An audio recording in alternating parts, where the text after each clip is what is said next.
കൊണ്ടോട്ടിയിട്ട് ഞാൻ എന്റെ ഉമ്മമാരോട് പറയും, കൊണ്ടോട്ടിയിട്ട് ഒരു നേർച്ച നടക്കാൻ, എന്നിട്ട് ഊര കൊണ്ടുന്ന നേർച്ച. ആര് പറഞ്ഞു ഇങ്ങനെ ഒരു നേർച്ച നടത്താൻ? നേർച്ചയുണ്ട് ഇസ്ലാമില്, ഉറൂസുണ്ട് ഇസ്ലാമില്, അതൊന്നും ഇല്ലാന്നല്ല. പക്ഷേ ഈ കൊണ്ടോട്ടിയിൽ നടക്കുന്ന ഉറൂസ് നേർച്ച എന്ന് പറയുന്നത് എന്ത് നേർച്ചയാണത്? കുറെ തോന്നിവാസം നടത്തലാണോ നേർച്ച? നമ്മുടെ ആലിമീങ്ങൾ മുമ്പ് തന്നെ ശക്തിയായി അതിനെ എതിർത്തു വന്നതല്ലേ? ഞാൻ എന്റെ നാദാവൃത്ത പ്രസംഗത്തിൽ കാണിച്ചിട്ടുണ്ടല്ലോ. സമസ്ത കേരള ജമിയത്തുൽ ഉലമ 951 കാലത്ത് ഞാൻ ജനിക്കുന്നതിന് 8-9 കൊല്ലം മുമ്പ് സമസ്ത കേരള ജമിയത്തുൽ ഉലമയുടെ തീരുമാനം, വടകരയിൽ വെച്ച് നടന്ന സമ്മേളനത്തിലെ തീരുമാനം ഞാനത് CD-യിൽ കാണിച്ചിട്ടുണ്ടല്ലോ നാദാവൃത്ത പ്രസംഗത്തിൽ. കേൾപ്പിക്കാം. ചെണ്ടമുട്ട്, കൂബത്ത്, ബ്രാക്കറ്റിൽ തുടി ഒഴികെയുള്ള എല്ലാ ചെണ്ടമുട്ടുകളും ഹലാലാണെന്നതിൽ റാഫിഈ ഇമാമും നവവി ഇമാമും ഒത്തിരിക്കുന്നു എന്ന് മിൻഹാജിലും അതിന്റെ ശർഹായ തുഹ്ഫ, നിഹായ, മുഗ്നി, സിറാജുൽ വഹാജ് മുതലായവകളിലും പറഞ്ഞിരിക്കുന്നു. ശരിക്ക് പഠിച്ചു വെച്ചോ. ശാലിയാത്തിയാ ഫത്വ കൊടുത്തിരിക്കുന്നത്. നിങ്ങൾക്ക് തള്ളാൻ ധൈര്യമുണ്ടോ? നിങ്ങൾ പറഞ്ഞല്ലോ ഞങ്ങൾ അതിനെതിരാണ്. നിങ്ങൾ പറഞ്ഞു സമസ്തയിലെ പല ആലിമീങ്ങളും ഇതിനെ എതിർത്തിട്ടുണ്ട്. എന്നാ നിങ്ങൾക്കറിയോ, എതിർത്തോരെ കുന്നിക്ക് പിടിച്ച് സമസ്തന്ന് പുറത്ത് കിട്ടിട്ടുണ്ട്. നിങ്ങൾ അറിഞ്ഞിട്ടില്ലേ? നിങ്ങൾ മനസ്സിലാക്കിയിട്ടില്ലേ? അപ്പൊ ശാലിയാത്തിയുടെ ഫത്വ വായിച്ചിട്ട് ഞാൻ പറഞ്ഞുതരാം. ഇപ്പൊ ചെണ്ടമുട്ടിന്റെ കാര്യം പറഞ്ഞില്ലേ, തുടി അല്ലാത്ത എല്ലാ ചെണ്ടകളും ഹലാലാണെന്നാണ് നിയമം എന്നും പറഞ്ഞിട്ടുണ്ട്.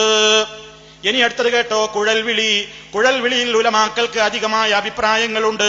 ഇമാം ഗസ്സാലിയെ തുടർന്ന് ഇമാം റാഫിഈ ബലപ്പെടുത്തിയതും ഇമാമുൽ ബുൽഖീനി തുടങ്ങിയവർ സമ്മതിച്ചതും സബാബത്ത്, യറാ എന്നീ കുഴലുകൾ വിളി ഹറാമാക്കേണ്ടതിന് രേഖക്ക് മതിയായ യാതൊരു ലക്ഷ്യവും ഇല്ലാത്തത് കൊണ്ട് അത് ഹലാലാണെന്നാണ് ഇപ്രകാരം മുഗ്നിയിലും ശർഹ് മൻഹജിലും പറഞ്ഞിരിക്കുന്നു.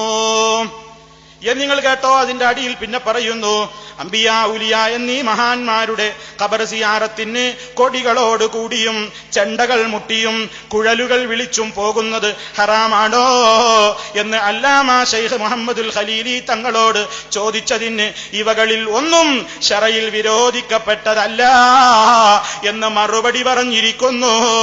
കരിമരുന്ന് പ്രയോഗം ഹറാമാണെന്ന വാദത്തെ ഗണ്ണിച്ചും ഹലാലാണെന്ന് സ്ഥാപിച്ചും കൊണ്ട് ശൈഖ് മുഹമ്മദ് മുഖ്താറുൽ ജാവി എന്ന മഹാന്റെ അസ്സവായിക്കുൽ മുഹരിക്ക് എന്ന ഗ്രന്ഥം പരിശോധിച്ചാൽ കാണാവുന്നതാണ്. ഇതൊക്കെ പറഞ്ഞിട്ട് പറയാണ് എന്ന് ആരെങ്കിലും എന്നല്ല, ആരാണ് ഈ ഫത്വ കൊടുത്തത്? ശരിക്ക് പഠിച്ചോ. കുറിച്ച് വെച്ച് മറുപടി ഉണ്ടെങ്കിൽ പറയണേ.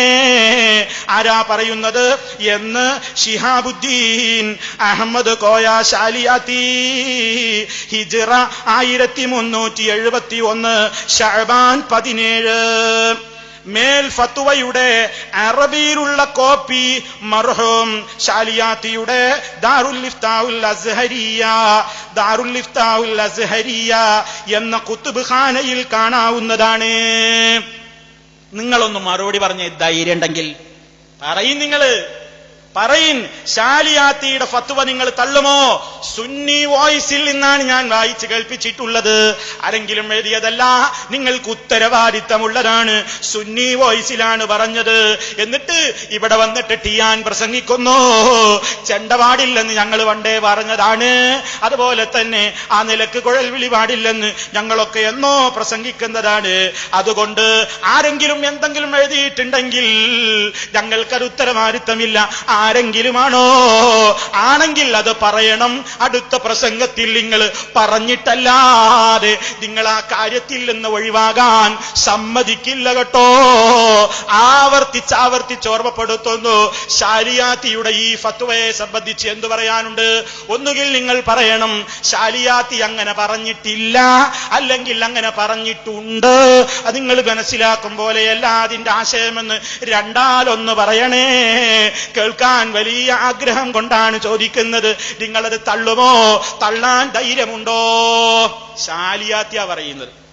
ഞങ്ങളത് എടുത്ത് കാണിച്ചപ്പോ ഞങ്ങളെ പേരിലിട്ടു നിങ്ങൾ അല്ലേ? ഞങ്ങളാ അതൊക്കെ ചെയ്യുന്നത്. കേട്ടോ, ശിഷ്യൻ പേരോട് കേട്ടോ ഉസ്താദിന്റെ മസല എന്താ? ഉസ്താദ് എന്താ പറഞ്ഞത്? ഉസ്താദ് പറയുന്നത് എന്താണ്? കാന്തപുരം AP അബൂബക്കർ മുസ്ലിയാരി മൂപ്പരിക്ക് ഈ വിഷയത്തിൽ എന്താണ് നയം കേട്ടോ. ഒരു പുസ്തകത്തിൽ അതാ ചെണ്ടകൊട്ട് എന്ന പേരിൽ തന്നെ ഒരു സബ് ടൈറ്റിൽ കാണാം. അതിൽ പറയുന്നു, നേർച്ചകളിൽ മാത്രമല്ല മറ്റു അവസരങ്ങളിലും ചിലതരം ചെണ്ടകൊട്ട് അനുവദനീയമാണ്, സുന്നത്തില്ല. കണ്ടോ, നേർച്ചയിൽ മാത്രം പോരാ, പല അവസരങ്ങളിലും ചിലതരം ചെണ്ടകൊട്ട് അനുവദനീയാണ് അല്ലേ? അപ്പൊ ചെണ്ട നിങ്ങൾക്ക് അനുവദനീയമാണല്ലേ? ഇനി അതാ വേറൊരാൾ വരുന്നു, മൂപ്പരും പറയുന്നു ചെണ്ട കുഴപ്പമില്ല. നിങ്ങൾ കേട്ടോ, പഴയ കാലത്ത് ദഫ്, ചെണ്ട തുടങ്ങിയ സംഗീതോപകരണങ്ങൾ ചന്ദനക്കുട ഉത്സവങ്ങളിൽ യഥേഷ്ടം ഉപയോഗിക്കപ്പെട്ടിരിക്കുന്നു. ഇത് മതദൃഷ്ട്യാ അംഗീകരിക്കപ്പെട്ടതാണെന്ന് നാം മനസ്സിലാക്കിയതുമാണല്ലോ.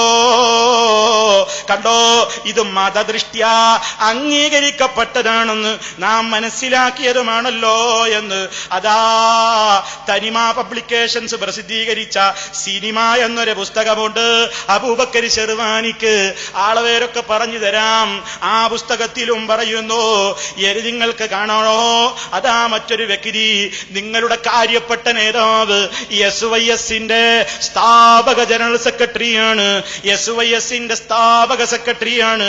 ആ സെക്രട്ടറി എഴുതുന്നത് കേട്ടോ, നിങ്ങളിവിടെ പറഞ്ഞില്ലേ ഈ കാര്യത്തെയൊക്കെ ഞങ്ങൾ പണ്ടേ എതിർത്തതാണ്, എതിർത്തവരുടെ ഗതി എന്തായി ശ്രദ്ധിച്ചു കേട്ടോ. നിങ്ങൾ മനസ്സിലാക്കിക്കോ, 1951 ഔലിയാക്കൾ, ശുഹദാക്കൾ, സാലിഹീങ്ങൾ തുടങ്ങിയവരുടെ മക്ബറകളിൽ നടത്തി വരാറുള്ള ആണ്ട് നേർച്ചയെ കുറിച്ച് വടകര വെച്ച് സമസ്ത മുശാവറ ഒരു തീരുമാനമെടുത്തു. ശ്രദ്ധിച്ചു കേട്ടോളിൻ. അഹ്ലുസുന്നത്തി വൽ ജമാഅത്തിലെ ഉലമായിന്റെ ദൃഷ്ടിയിൽ നിരോധിക്കപ്പെട്ട കാര്യങ്ങൾ അത്തരം നേർച്ചകളിൽ നിന്ന് ഒഴിവാക്കണമെന്ന് ഉപദേശിക്കുന്ന ഒരു തീരുമാനമായിരുന്നു അത്.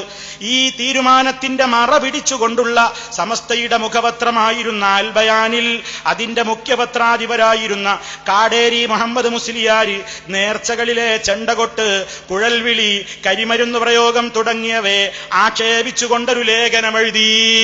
കാടേരി മുസ്ലിയാർ ഈ അനാചാരങ്ങളെ എതിർത്തുകൊണ്ടൊരു ലേഖനം എഴുതിയാൽ എന്താ വേണ്ടത്? അയാളതിന് പ്രോത്സാഹിപ്പിക്കല്ലേ വേണ്ടത്? എന്താ നിങ്ങൾ ചെയ്തത്? പ്രസ്തുത ലേഖനത്തെ അഹമ്മദ് ഹാജി എലത്തൂർ അദ്ദേഹത്തിന്റെ ഹിദായത്തുൽ മുഅ്മിനീൻ പത്രത്തിലൂടെ നിശിതമായി വിമർശിച്ചെഴുതി. ഈ സംഭവം സുന്നി പണ്ഡിതർക്കിടയിൽ വലിയൊരു കോളിളക്കം സൃഷ്ടിച്ചു.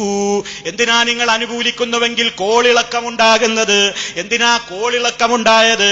അപ്പൊ അത് അംഗീകരിക്കാത്ത ഒരു പട നിങ്ങളുടെ ആ കമ്പനിയിൽ, ആ സമസ്ത കമ്പനിയിൽ ഉണ്ടായത് കൊണ്ടല്ലേ ഈ നിയമം എഴുതിവെച്ച കാടേരിക്കെതിരെ കോളിളക്കം ണ്ടായത്? പേരോട് മറുപടി പറയേണ്ടതാണ്.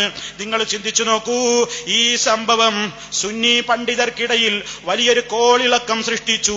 ഇതിനെ സംബന്ധിച്ച് ചർച്ച ചെയ്ത് തീരുമാനിക്കാൻ വാളക്കുളത്ത് വെച്ച് സമസ്തയുടെ ഒരു മുശാവറ വിളിച്ചുകൂട്ടി. ബഹുമാനപ്പെട്ട പാനായിക്കുളം അബ്ദുറഹ്മാൻ മുസ്ലിയാരുടെ അധ്യക്ഷതയിൽ കൂടിയ ആ മുശാവറയിൽ കാടേരിയുടെ ലേഖനത്തിലെ പ്രയോഗം ശരിക്ക് പഠിച്ചോ, ശരിക്ക് കേട്ടോ. കാടേരിയുടെ ലേഖനത്തിലെ പ്രയോഗം തനി വഹാബിസമാണെന്നും അതുകൊണ്ട് തന്നെ കാടേരിയെ പുറത്താക്കണമെന്നും ശക്തിയായി വാദിച്ചത് സദഖത്തുള്ള മുസ്ലിയാരായിരുന്നു. തന്മൂലം കാടേരി രാജിവെക്കുകയാണുണ്ടായത്.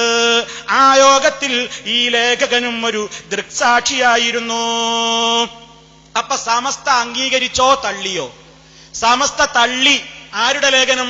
ചെണ്ടക്കും കുഴൽ വിളിക്കും എതിരെ അവരുടെ കൂട്ടത്തിലെ ഒരു പണ്ഡിതൻ തന്നെ കുറച്ച് പർച്ചോനെ പേടിച്ച് എഴുതിയപ്പോ അയാളെ പിടിച്ച് കുന്നിക്ക് പിടിച്ച് പുറത്തേക്ക് എറിഞ്ഞു. അംഗീകരിച്ചതാണോ? ഇല്ല.